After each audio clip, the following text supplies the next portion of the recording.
சாயங்காலம் வந்தோம், ஞாபகம் இருக்கா? அந்த இடத்துல நிப்பாட்டியிருந்தோம்.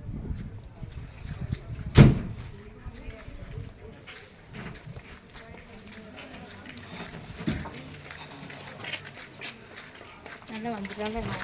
13வது திவ்ய தேசம் திருப்பதி சாரம் வந்தாச்சு.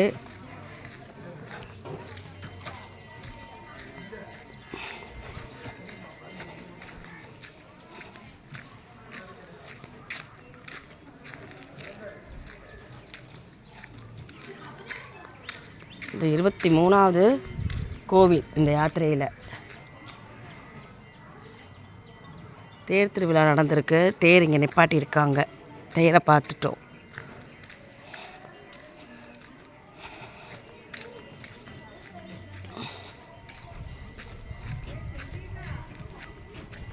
இங்கே தான் நம்மாழ்வாரோட தாயார் சன்னதி இருக்குது. இந்த தாயாரோட பிறந்த இடம். ஸோ இங்கே அது இருக்குது.